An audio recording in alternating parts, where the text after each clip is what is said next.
సంవత్సరాలు గడుస్తున్నా, ప్రభుత్వాలు మారుతున్నా పోలవరం ప్రాజెక్టు మాత్రం పూర్తి కావటం లేదు. ఇప్పుడున్న పరిస్థితుల్లో ఇప్పట్లో ప్రాజెక్టు పూర్తయ్యే పరిస్థితి కనిపించడం లేదనే వార్తలు కూడా వస్తున్నాయి. 2018లోనే ఈ ప్రాజెక్టు పూర్తయిపోతుందన్నారు. 2020కి ఇక అయిపోయిందన్నారు. ఇప్పుడేమో 2024కు వాయిదా వేశారు. అయితే ఈ 2 ఏళ్లలో కూడా ప్రాజెక్టు పూర్తవుతుందా లేదా అన్నది ఇప్పుడున్న ప్రశ్న. మొన్నటి వరకు పోలవరం ప్రాజెక్టు పరుగులు పెడుతుందన్నారు. ఇప్పుడు ఆ పరుగులేవీ కనిపించడం లేదు. దీనికి రకరకాల కారణాలు తెరపైకి వస్తున్నాయి. ఇప్పుడు ప్రధానంగా వినిపిస్తున్నది డయాఫ్రమ్ వాల్. గతంలో భారీగా వరదలు రావడంతో ఈ వాల్ దెబ్బతింది. ఈ డయాఫ్రమ్ వాల్ దెబ్బతినటం వల్లే ప్రాజెక్టు నిర్మాణంలో ఆలస్యమవుతుందని చెబుతున్నారు. దీన్ని మళ్లీ నిర్మించాలా లేక మరమ్మతులు చేయాలా అన్న దానిపై సందిగ్ధత నెలకొంది.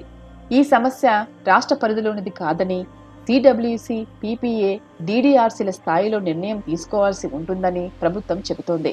ఒకవేళ మరమ్మతులు చేయాల్సి ఉన్నా ఈ పనులు చేయాలంటే సమయం పట్టే అవకాశం ఉంది. గత 2 ఏళ్లలో గోదావరికి 23 లక్షల క్యూసెక్కుల భారీ ప్రవాహం రావడంతో డయాఫ్రమ్ వాల్ దెబ్బతినింది.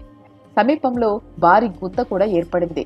వెంటనే మరమ్మతు పనులు చేయాలని కొత్తగా మరో డయాఫ్రమ్ వాల్ ను సపోర్టుగా వేసి దానిపై ఈసీఆర్ఎఫ్ డ్యాంను నిర్మించాలని జలవనరుల శాఖ భావించిన సంగతి తెలిసిందే.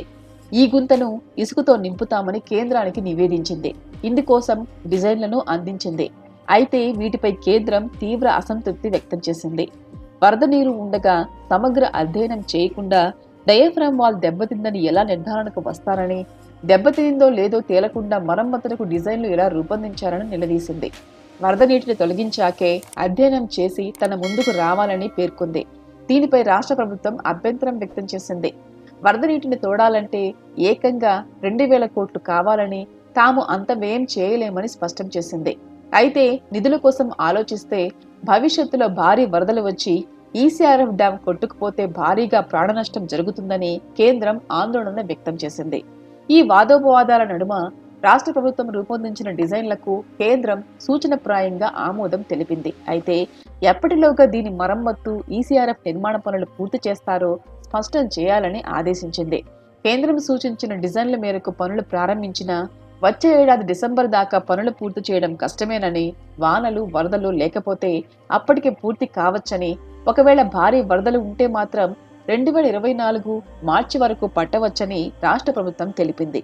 పురుషోత్తపట్నం వద్ద గోదావరి నదిలో డ్రెడ్జింగ్ చేపట్టి ఇసుకను తీసుకొచ్చి డయాఫ్రమ్ వాల్కు సమీపంలో ఏర్పడిన భారీ గుంతను పూడ్చాలంటే కనీసం 9 నెలల సమయం పడుతుందంటున్నారు అధికారులు.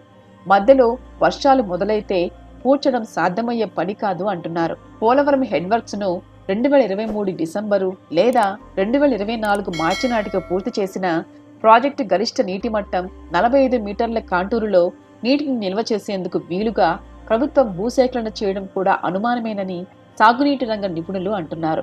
ఒకవేళ 44 మీటర్ల కాంటూరు వరకే పరిమితమైతే 135 టీఎంసీలకు మించి నిల్వ చేసే వీలుండదు. అదే జరిగితే పోలవరం మామూలు బ్యారేజీగా మిగిలిపోతుందని నిపుణులు ఆందోళన వ్యక్తం చేస్తున్నారు. మరోవైపు నిర్వాసితుల పునరావాసం కూడా పూర్తి స్థాయిలో నిర్మించాల్సి ఉంది. దానికి కూడా సమయం పట్టే అవకాశం ఉంది. ఇలాగే సంవత్సరాల లెక్కలు చెప్పుకుంటూ పోతే ప్రాజెక్టు ఎప్పటికి పూర్తవుతుందని ప్రశ్నిస్తున్నారు ప్రజలు.